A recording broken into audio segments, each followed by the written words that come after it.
여러분, 나이가 들수록 작은 불편이 삶의 즐거움을 빼앗을 때가 많습니다. 속이 더부룩해 식사 자리가 부담스럽거나 밤마다 뒤척여 깊은 잠을 이루지 못하거나 아침마다 무릎이 뻐근해 손주들과 걷기 힘들었던 경험 있으시죠? 저 역시 60을 넘기면서 이런 고민들을 하나둘 경험해 왔습니다. 병원에 가자니 과민 반응 같고 그렇다고 참고 지내자니 하루하루가 무겁더군요. 그런데 우연히 알게 된 아주 단순한 습관 하나가 제 일상을 완전히 바꿔놓았습니다. 오늘은 바로 이 특별한 해답, 꿀 한 숟가락이라는 작은 습관이 어떻게 여러분의 건강한 노년을 만들어갈 수 있는지 함께 나눠보겠습니다. 과장된 약속이 아니라 실제 어르신들의 체험담과 연구 결과를 바탕으로 차근차근 말씀드리겠습니다. 혹시 요즘 아침에 일어나면 입안이 텁텁하고 속이 거북하신가요? 밤새 몇 번씩 깨어나 잠을 설치고 무릎과 허리가 뻐근해 아침 산책마저 부담스러우신 분들이 많으실 겁니다. 이런 문제들이 단순히 몸의 불편을 넘어서 가족들과 보내는 소중한 시간까지 빼앗고 있진 않으신가요? 사실 노년기의 가장 흔한 고충이 바로 이런 것들입니다. 위장 기능이 예전 같지 않아 소화가 더디고 잠들기도 힘들어지고 관절과 근육이 굳어가면서 일상의 활력이 점점 줄어들죠.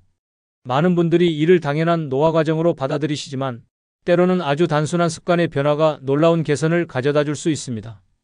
우리 몸의 소화기관과 관절, 그리고 수면 리듬은 나이가 들면서 점점 약해집니다. 위벽이 얇아지고 위산 분비가 불규칙해지죠. 관절 연골은 마모되고 근육량도 줄어듭니다. 잠을 조절하는 호르몬 분비도 예전만큼 원활하지 않고요. 이런 변화들이 복합적으로 작용하면서 우리가 느끼는 불편함이 더욱 커지는 겁니다. 약에만 의존하려는 분들도 계시지만 근본적인 해법은 생활 습관을 조금씩 바꿔나가는 데 있습니다.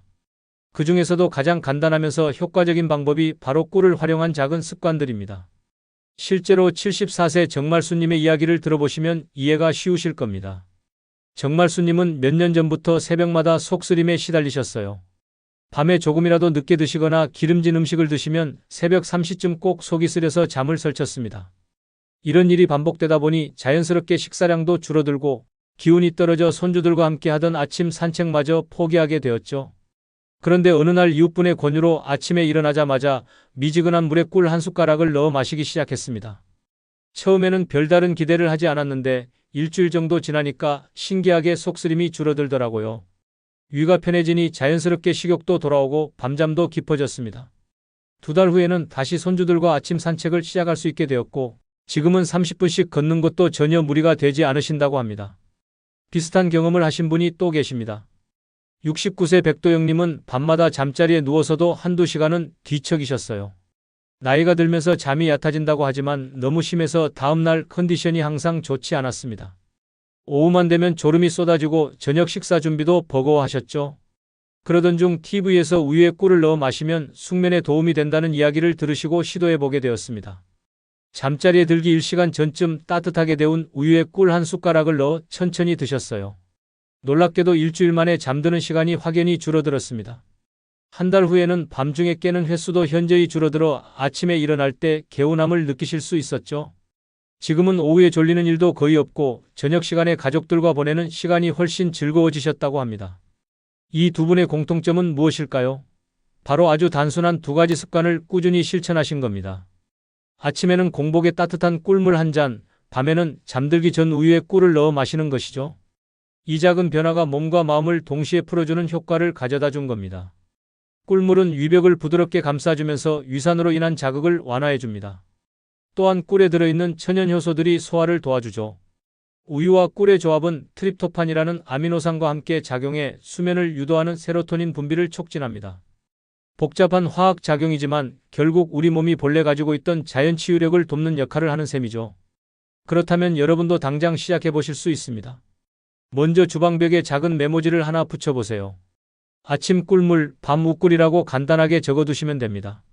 습관이 될 때까지는 이런 작은 알림이 큰 도움이 됩니다. 그리고 7일 동안 짧은 건강일지를 작성해 보시기 바랍니다. 아침에 일어났을 때 컨디션, 하루 종일 소화 상태, 밤에 잠드는 시간과 수면의 질 등을 간단하게 기록해 보세요. 일주일 후 처음과 비교해 보시면 분명히 변화를 느끼실 수 있을 겁니다. 나이가 들면서 몸에서 일어나는 변화들을 좀 더 구체적으로 살펴볼까요? 소화가 예전만큼 시원하지 않고 계단 몇 층만 올라가도 심장이 두근거리고 혈당이 쉽게 오르락내리락하는 경험을 해보신 적 있으시죠? 이런 증상들이 왜 나타나는지 그리고 꿀이 어떤 도움을 줄 수 있는지 알아보겠습니다. 우선 소화 시스템부터 살펴보죠. 나이가 들면 위점막이 점점 얇아집니다. 젊을 때는 두툼했던 위벽이 마치 종이처럼 얇아지면서 위산의 자극을 그대로 받게 되죠. 위산 분비량도 불규칙해지고 소화효소의 활동도 둔해집니다. 이런 변화들이 복합적으로 작용하면서 식후 더부룩함, 속쓰림, 소화불량 등이 나타나는 겁니다. 심혈관계도 마찬가지입니다. 혈관벽의 탄력성이 떨어지고 심장 근육의 힘도 예전만큼 강하지 않아집니다. 그래서 조금만 움직여도 숨이 차고 심장이 두근거리는 거죠. 혈당 조절 능력도 약해져서 단순당을 섭취하면 혈당이 급격히 오르고 또 급격히 떨어지면서 몸에 무리를 주게 됩니다. 많은 분들이 단맛을 내기 위해 설탕을 자주 사용하시는데 이는 이런 문제들을 더욱 악화시킬 수 있습니다. 설탕은 혈당을 급격히 올리고 위에 부담을 주며 염증 반응을 증가시키기도 하거든요.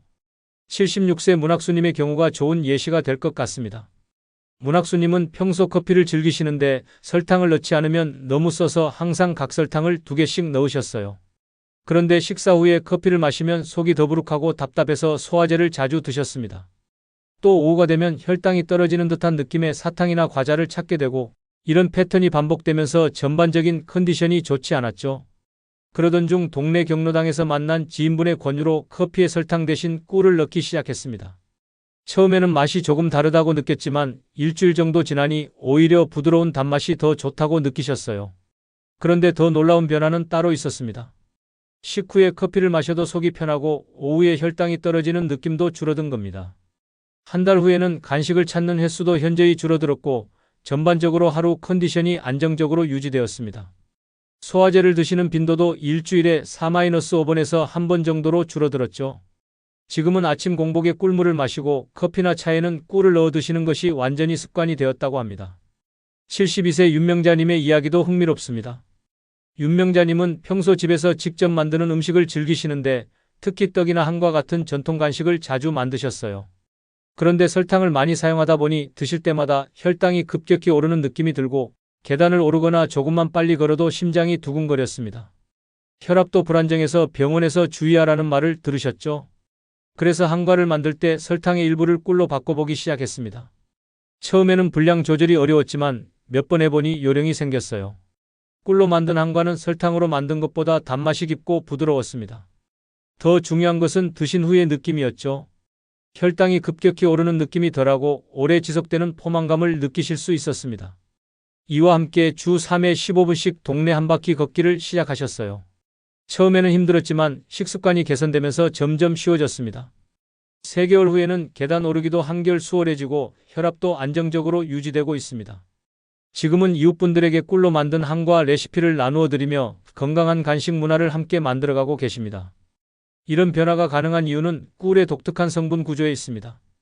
꿀은 설탕과 달리 포도당과 과당이 적절한 비율로 섞여 있고 여기에 각종 효소와 항산화 물질들이 함께 들어있어요. 특히 혈당 지수가 설탕보다 낮아서 혈당을 급격히 올리지 않습니다. 또한 천연 효소들이 소화를 도와주고 항산화 성분들이 염증을 완화하는 데 도움을 주죠. 물론 꿀도 당분이기 때문에 무제한 드실 수는 없습니다. 하지만 설탕을 일부 꿀로 바꾸는 것만으로도 충분히 의미 있는 변화를 만들 수 있습니다. 지금부터라도 시작해보시면 어떨까요? 먼저 하루에 한 번 커피나 차에 넣던 설탕을 꿀로 바꿔보세요. 처음에는 맛이 조금 다를 수 있지만 일주일 정도면 충분히 적응하실 수 있을 겁니다. 그리고 이왕 시작하신 김에 주 3회 15분 정도의 가벼운 산책도 함께 실천해 보시기 바랍니다. 꿀로 인한 혈당 안정화와 적절한 운동이 만나면 시너지 효과를 낼 수 있거든요. 처음에는 집 앞 한 블록만 돌아도 좋습니다. 중요한 것은 꾸준히 하는 거예요. 챕터 3. 면역과 피부 그리고 숙면의 3박자. 환절기만 되면 목이 칼칼하고 감기 기운이 느껴지시나요? 거울을 볼 때마다 거칠어진 피부와 깊어진 주름이 신경 쓰이시고 밤에는 뒤척이며 잠을 설치는 일이 반복되고 계신가요? 이런 3가지 문제가 동시에 나타나면 하루하루가 정말 무겁게 느껴집니다. 사실 이 3가지는 서로 밀접하게 연결되어 있습니다. 나이가 들면서 우리 몸의 면역세포 활동이 둔해지죠.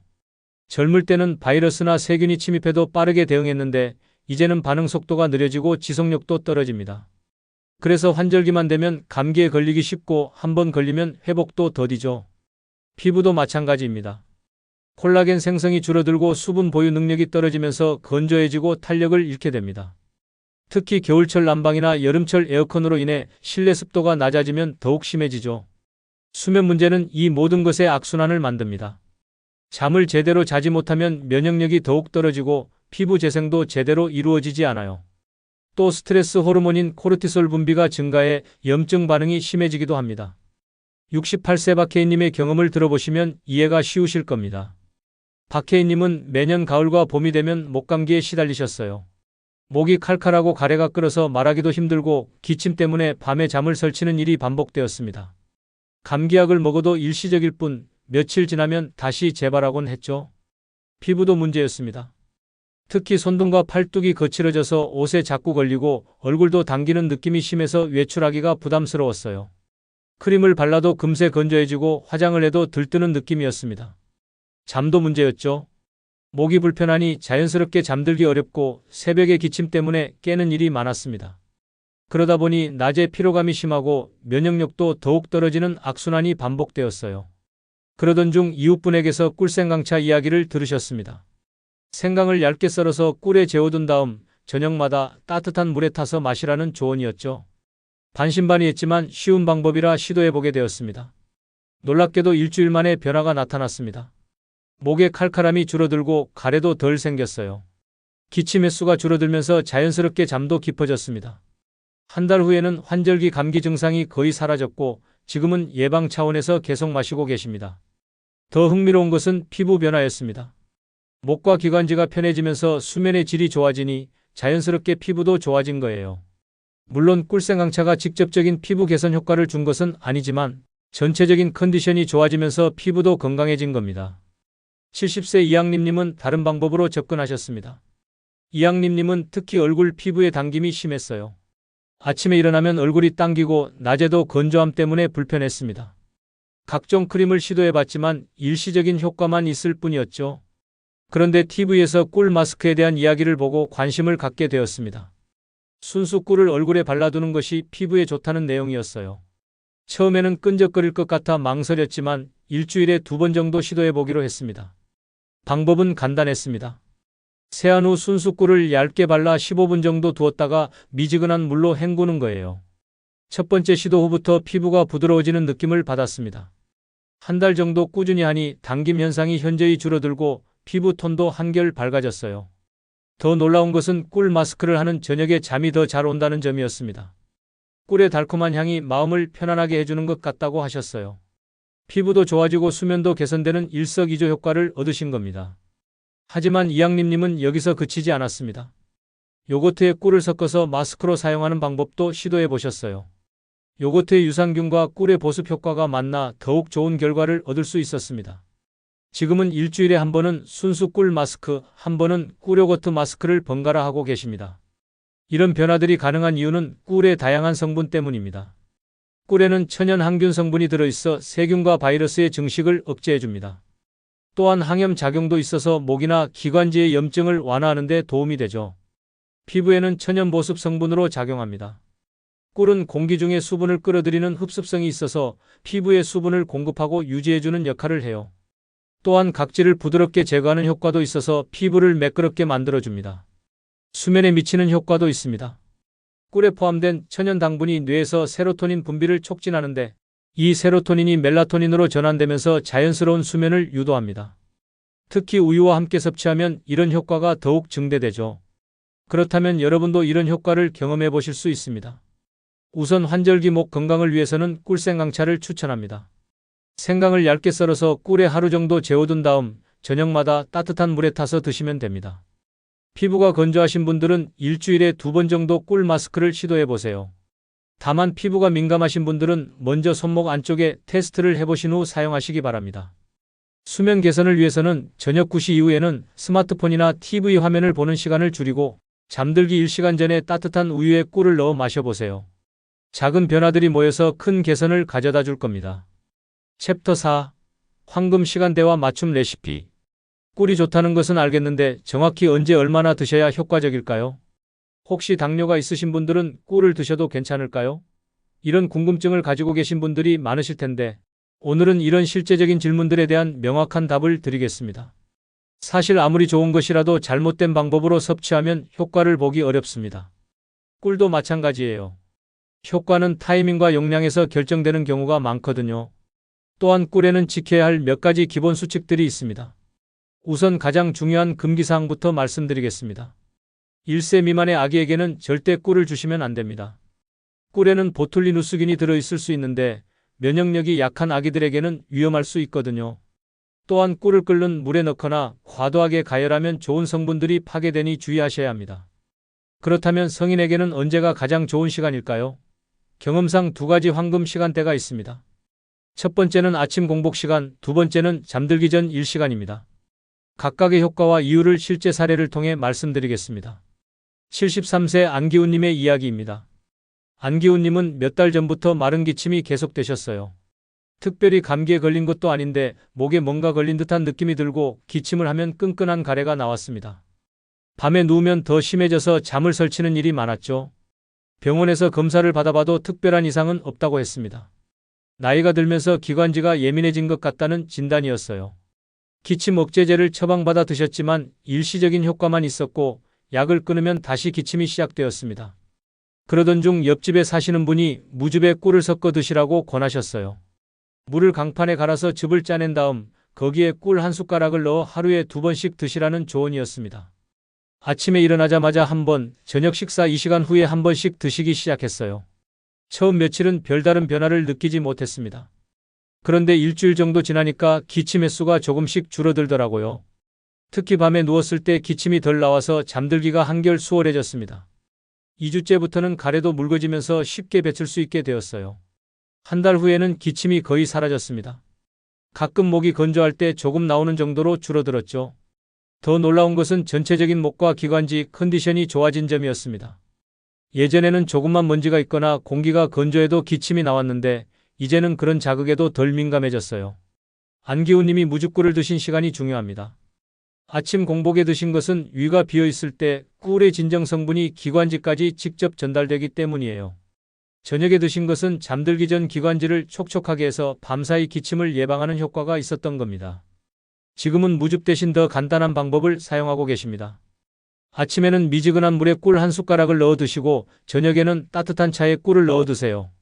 이렇게 해도 충분한 효과를 보고 계십니다. 71세 김한숙님의 경우는 관절 문제였습니다. 특히 아침에 일어날 때 무릎과 손목이 뻣뻣해서 움직이기가 힘들었어요. 계단을 오르내릴 때도 무릎에서 뚝뚝 소리가 나고 손목도 아파서 무거운 것을 들기 어려웠습니다. 관절에 좋다는 여러 가지 건강식품도 시도해봤지만 별다른 효과를 보지 못했어요. 그러던 중 경로당에서 만난 분이 계피꿀차 이야기를 해주셨습니다. 계피가루를 따뜻한 물에 우린 다음 꿀을 넣어 마시면 관절에 좋다는 얘기였죠. 김한숙님은 매일 아침 공복에 계피꿀차를 마시기 시작했습니다. 계피가루 반 숟가락을 컵에 넣고 따뜻한 물을 부은 다음 5분 정도 우린 후 꿀 한 숟가락을 넣어 드셨어요. 그리고 저녁에는 잠들기 전에 우유에 꿀을 넣어 마셨습니다. 동시에 간단한 관절 스트레칭도 시작했어요. 아침에 계피꿀차를 마신 후 10분 정도 목, 어깨, 무릎, 손목을 천천히 돌리거나 구부렸다 펴는 동작을 반복했습니다.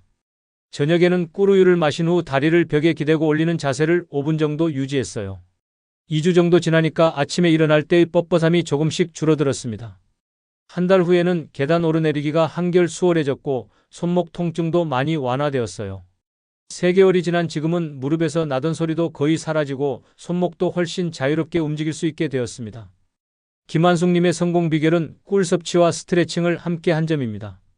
꿀의 항염 효과와 적절한 관절 움직임이 시너지를 낸 거예요. 특히 아침 공복에 드신 계피꿀차는 하루 종일 관절에 좋은 영향을 주었고 저녁에 꿀우유는 밤사이 근육과 관절의 회복을 도왔습니다. 그렇다면 적절한 섭취량은 얼마일까요? 일반적으로 성인 기준으로 하루 1-2숟가락 정도가 적당합니다. 티스푼으로 치면 2-3스푼 정도죠. 이 정도면 꿀의 좋은 효과는 누리면서도 칼로리 부담은 크지 않습니다. 다만 당뇨가 있으신 분들은 주의하셔야 합니다. 꿀도 당분이기 때문에 혈당에 영향을 줄 수 있거든요. 물론 설탕보다는 혈당 지수가 낮지만 그래도 조심스럽게 접근하시는 것이 좋습니다. 당뇨약을 드시는 분들은 반드시 담당 의사와 상의한 후 소량부터 시작해보세요. 당뇨가 없는 분들도 처음에는 소량부터 시작하시기 바랍니다. 하루 반 숟가락 정도로 시작해서 몸의 반응을 살펴보신 후 점차 늘려가세요. 개인차가 있기 때문에 자신에게 맞는 적정량을 찾는 것이 중요합니다. 실천하기 쉽도록 몇 가지 팁을 드리겠습니다. 먼저 냉장고 문에 아침 꿀물, 밤 우꿀이라는 메모를 붙여두세요. 습관이 될 때까지는 이런 시각적 알림이 큰 도움이 됩니다. 그리고 꿀 전용 도구를 마련해 보세요. 유리컵 하나와 나무 숟가락 하나를 꿀 전용으로 정해두시면 매일 실천하기가 한결 수월해집니다. 금속 숟가락보다는 나무나 플라스틱 숟가락이 꿀의 성분을 보존하는 데 더 좋아요. 마트에 가보시면 꿀 종류가 정말 많죠? 가격도 천차만별이고 어떤 것을 골라야 할지 막막하신 적 있으시죠? 아무 꿀이나 사서 드셔도 같은 효과를 기대할 수 있을까요? 안타깝게도 그렇지 않습니다. 꿀의 품질은 정말 천차만별이거든요. 시중에 파는 꿀을 크게 나누면 천연꿀과 사양꿀로 구분할 수 있습니다. 천연꿀은 벌들이 자연에서 꽃꿀을 채집해 만든 것이고 사양꿀은 벌에게 설탕물을 먹여 만든 것이에요. 당연히 천연꿀이 영양가도 높고 우리가 기대하는 효과도 더 크죠. 또한 꿀의 숙성 정도에 따라서도 차이가 납니다. 미성숙꿀은 수분이 많아 묽고 성숙꿀은 적당한 농도를 가지며 완숙꿀은 진하고 깊은 맛을 냅니다. 숙성이 잘 된 꿀일수록 보존성도 좋고 영양가도 높아요. 하지만 일반 소비자가 이런 차이를 구별하기는 쉽지 않습니다. 라벨만 봐서는 정확히 알기 어렵고 맛을 봐야 구별할 수 있는 경우가 많거든요. 그래서 좋은 꿀을 고르는 요령을 알아두시는 것이 중요합니다. 75세 서인구님의 경험담을 들어보시겠습니다. 서인구님은 꿀의 효과에 대해 듣고 마트에서 가장 저렴한 꿀을 사서 드시기 시작했어요. 아침마다 꿀물을 만들어 드셨는데 맛이 밍밍하고 특별한 효과를 느끼지 못했습니다. 한 달 정도 꾸준히 드셔봤지만 속이 편해지는 느낌도 없고 잠이 잘 오는 것도 아니었어요. 실망한 마음에 꿀 섭취를 중단하려던 중 지인분이 직접 기르는 벌에서 나온 꿀을 조금 나누어 주셨습니다. 같은 방법으로 꿀물을 만들어 마셨는데 첫 번째부터 차이를 느꼈어요. 우선 향이 달랐습니다. 은은한 꽃향기가 났고 단맛도 더 깊고 부드러웠죠. 더 중요한 것은 효과였습니다. 일주일 만에 아침 컨디션이 좋아지는 것을 느꼈고 2주 후에는 소화도 훨씬 편해졌어요. 이전에 드셨던 꿀과는 완전히 다른 경험이었습니다. 그 후로는 조금 비싸더라도 품질 좋은 꿀을 찾아서 드시고 계십니다. 서인구님은 이 경험을 통해 꿀 고르는 나름의 기준을 만드셨어요. 우선 라벨을 꼼꼼히 확인합니다. 원산지, 채밀시기, 꽃의 종류 등이 자세히 적혀있는 제품을 선택하죠. 그리고 가능하면 직거래나 신뢰할 수 있는 농가의 제품을 구입합니다. 또한 여러 종류를 소량씩 구입해서 비교해보는 방법도 사용하세요. 아카시아 꿀, 자파꿀, 밤꿀 등을 각각 작은 용량으로 사서 맛과 효과를 직접 비교해 보신 겁니다. 그 결과 자신에게 가장 잘 맞는 꿀을 찾을 수 있었어요. 70세 장미자님의 이야기도 흥미롭습니다. 장미자님은 처음에 큰 용량의 저렴한 꿀을 사서 드셨는데 개봉한 지 한 달도 안 되어 맛이 변하기 시작했어요. 시큼한 냄새가 나고 거품이 생기더라고요. 보관을 잘못했나 싶어 냉장고에 넣어봤지만 별로 달라지지 않았습니다. 나중에 알고 보니 수분 함량이 높은 미성숙 꿀이었던 것 같다고 하셨어요. 이런 꿀은 발효가 쉽게 일어나서 오래 보관하기 어렵거든요. 그 후로는 조금 비싸더라도 완숙꿀을 구입하기 시작했습니다. 완숙꿀로 바꾸고 나서는 확실히 차이를 느꼈어요. 우선 보관성이 훨씬 좋았습니다. 실온에서 몇 달 두어도 변질되지 않았고 맛도 처음과 동일하게 유지되었죠. 더 중요한 것은 몸에서 느끼는 효과였습니다. 소화가 더 편하고 아침에 일어날 때 컨디션도 더 좋았어요. 장미자님은 이제 꿀을 고를 때 몇 가지 기준을 적용하고 계십니다. 우선 점성을 확인해요. 숟가락으로 떠봤을 때 끈적하게 흘러내리는 것이 좋은 꿀이라고 하셨어요. 너무 묽으면 수분이 많은 미성숙 꿀일 가능성이 높거든요. 향도 중요한 기준입니다. 인공적인 달콤함이 아니라 은은한 꽃향기가 나는 것을 선택하세요. 그리고 입에 넣었을 때의 여운도 살펴봅니다. 좋은 꿀은 단맛이 깔끔하게 사라지면서 목이 편안해지는 느낌을 준다고 하셨어요. 결정화 현상도 참고하시면 좋습니다. 천연꿀은 시간이 지나면 자연스럽게 결정화가 일어나는데 이는 오히려 순수한 꿀이라는 증거예요. 결정화가 된다고 해서 품질이 떨어지는 것은 아니니까 걱정하지 마세요. 가격도 어느 정도 품질을 반영합니다. 너무 저렴한 꿀은 사양꿀이거나 다른 당분이 섞여 있을 가능성이 높아요. 물론 비싸다고 무조건 좋은 것은 아니지만 어느 정도 합리적인 가격대의 제품을 선택하시는 것이 안전합니다. 그렇다면 여러분은 어떻게 좋은 꿀을 찾으실 수 있을까요? 우선 여러 곳에서 소량씩 구입해서 비교해 보시는 것을 추천합니다. 대형마트, 재래시장, 온라인 직거래 등 2-3곳에서 각각 다른 제품을 작은 용량으로 구입해 보세요. 각각을 같은 방법으로 꿀물을 만들어 마셔보시고 맛과 향, 그리고 몸에서 느끼는 효과를 비교해 보세요. 일주일 정도면 어떤 꿀이 자신에게 맞는지 알 수 있을 겁니다. 구입하신 꿀은 적절하게 보관하는 것도 중요합니다. 직사광선을 피하고 서늘한 곳에 보관하세요. 냉장 보관은 필수는 아니지만 여름철에는 냉장고에 넣어두시는 것도 좋습니다.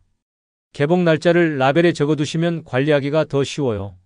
꿀은 산성이 강해서 금속 용기에 오래 보관하면 변질될 수 있습니다. 가능하면 유리나 플라스틱 용기에 보관하시고 숟가락도 나무나 플라스틱 재질을 사용하세요. 여러분, 오늘 함께 나눈 이야기들이 어떠셨나요? 꿀 한 숟가락이라는 아주 작은 습관이 우리의 일상을 얼마나 크게 바꿀 수 있는지 실제 경험담을 통해 확인해 보셨을 겁니다. 정말수님의 속쓰림 개선, 백도영님의 숙면, 문학수님의 소화 편안함, 박혜인님의 목 건강, 안기훈님의 기침 완화, 김한숙님의 관절 개선까지 이 모든 변화들이 바로 꿀이라는 자연의 선물을 통해 이루어진 것들입니다. 중요한 것은 꿀 자체의 신비로운 힘이 아니라 작은 변화를 꾸준히 실천하려는 여러분의 의지입니다. 아침에 일어나 미지근한 꿀물 한 잔을 마시고 저녁에는 따뜻한 우유에 꿀을 넣어 마시는 것. 이런 단순한 습관이 여러분의 하루를 편안하게 만들어줄 수 있어요. 물론 모든 분에게 동일한 효과가 나타나는 것은 아닙니다. 개인차도 있고 기존에 가지고 계신 질환이나 복용 중인 약물에 따라서도 달라질 수 있어요. 하지만 적어도 해롭지 않은 자연스러운 방법으로 건강을 개선해 볼 수 있다는 점에서 시도해 볼 만한 가치가 충분합니다. 꿀은 단순히 달콤한 맛을 내는 감미료가 아닙니다. 수천 년 동안 인류가 함께해온 자연의 치유제이자 노년의 삶을 부드럽게 만들어주는 생활 속 동반자입니다. 소화를 돕고 숙면을 유도하며 목과 기관지를 편안하게 해주고 피부에 촉촉함을 더해주는 고마운 존재죠. 오늘부터 단 3일만 실천해보세요. 아침에는 꿀물 한 잔, 저녁에는 꿀우유 한 잔, 그리고 좋은 품질의 꿀을 선택하는 지혜까지 더하신다면 분명히 달라진 자신을 느끼실 수 있을 겁니다. 가족들과 보내는 식사 시간이 더 즐거워지고 손주들과 함께하는 산책이 더 가벼워지며 밤에는 깊은 잠을 주무실 수 있을 거예요. 이런 작은 변화들이 모여서 여러분의 노년을 더욱 활기차고 건강하게 만들어줄 겁니다. 기억하세요. 건강한 노년은 거창한 것에서 시작되는 것이 아닙니다. 꿀 한 숟가락 같은 작은 습관에서 시작되는 거예요. 오늘이 바로 그 시작점이 될 수 있습니다. 여러분 모두 건강하고 행복한 나날 보내시기 바랍니다.